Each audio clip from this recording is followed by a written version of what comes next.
What's up, fam? Welcome back to the channel. This is your boy Jay Reed for Jay Reed's Love of Cars. So I just wanted to put together this little quick video for you because it is something that we all need to know. If you are in love with the motorsports, I don't care if you drift, if you drag race, if you go to drag racing, if you go to drift racing, whatever type of motorsports you enjoy, this will affect you. And that is the Clean Air Act. Now, the Clean Air Act has been around for a while, but recently in December, the EPA sent out an enforcement alert.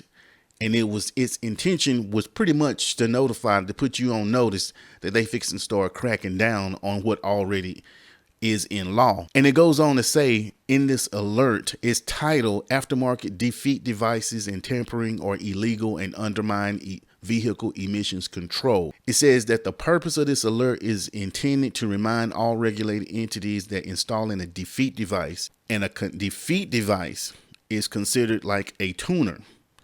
So if you go to a shop, get your motor tuned, that device that they're using can be considered a defeat device.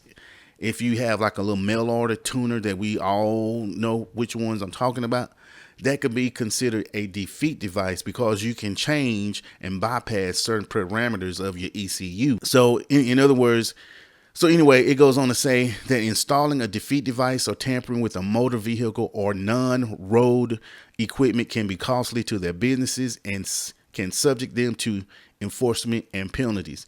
Now, I've been hearing, through the grapevine and the forums or whatnot, that certain companies are stop making headers. Headers is pretty much one of the first mods that everybody puts on their cars. Well, if they sell you a headers, not just one, or if make you one or manufacture them or install them, they could face fines and penalties. These manufacturers and these shops, anybody that has these on their car, you could face penalties. And this is what it's saying. And then it goes on to even clarify something. So you may be saying, well, I just got a drag racing car. It never sees the highway. Well, that doesn't matter. They coming after you. It goes on to say because of, well, I'll just read it to you. It goes on to say under a section called Claims of Competition Use Only. It says the EPA has found that many companies that make and sell aftermarket defeat devices claim competition only use, but cannot provide any information to show that their products are used solely in competition motorsports. The Clean Air Act does not contemplate removing emissions controls from an EPA certified motor vehicle in order to convert it into a competition vehicle. As a matter of enforcement discretion, the EPA's long-standing practice has been not to take enforcement action against vehicle owners for removing or defeating the emissions control of their EPA-certified motor vehicle, as long as they can show the vehicles are solely for competition events and no longer driven on public roads. So in the past, the law said you couldn't have it at all. But the EPA was like, we won't bother people that has race cars that trailer them to the track, just the people that we see on the roads. Well, it goes on to say that recent EPA investigations have revealed evidence showing that hundreds of thousands of diesel pickup trucks have had their emissions controls completely removed, and most or all the aftermarket defeat devices used to tamper with these trucks were sold under the claim of competition only. So when you see these headers that say off-road only, or these parts that say competition only, you put them on your car and you put them on the street, that's a problem. And it says the sheer volume of aftermarket defeat devices belies the assertion that they are only for competition motorsports. That's pretty bad. That's pretty bad. So basically what that's saying is no matter what kind of car you have, if it's a drag car only, if it's a road course car only, if it's just any type of car, maybe sitting up at your house or whatever, you decide to remove the cats, you decide to put headers, open headers, it doesn't matter if it never sees the road or not, your vehicle will be illegal. And you may be saying, they'll never enforce that. Well, EPA actually filed a lawsuit against Gearbox Z.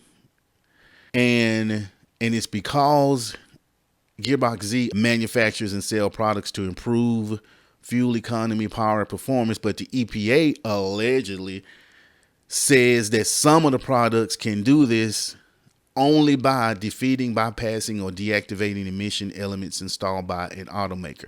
So they don't even care if the product will improve fuel economy, which means less fuel is burned, which is better in itself. They don't even care if whatever is being done making the car more efficient. If you bypass whatever it is they talking of, the emissions elements in the car, you may get sued. So what does this mean for your local shop? Man, they're gonna stop doing this shit.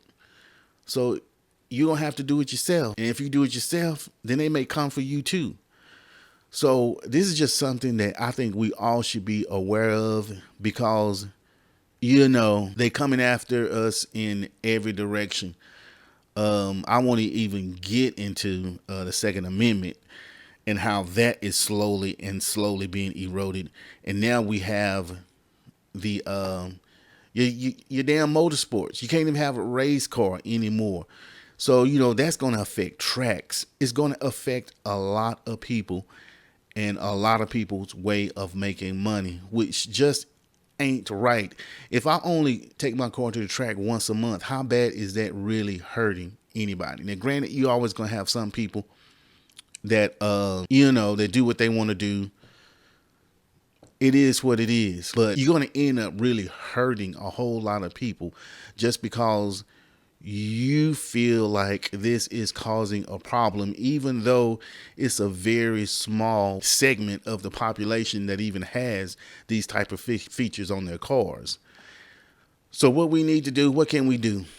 Well, if you go to Sema.org, they have an easy to fill out form that you type in your information. You can learn more about what they are trying to do. And Sema is currently backing what they call the Protection of Motorsports RPM Act. Now, this has been around a while, but now there's a real big push for it. So we need to get that passed immediately, or at least get it on the floor, or whatever needs to be done. And basically what the Protection of Motorsports Act does is clearly identifies what is considered a racing vehicle. It clears up what the Clean Air Act does not. So we need to get that passed. So what you need to do, and we all need to do, which I've already done, is go to Sema.org, and I'll put a link below where you can reach out to your congressman. You can reach out to your congressman and let them know that you don't support these changes and you support the RPM Act.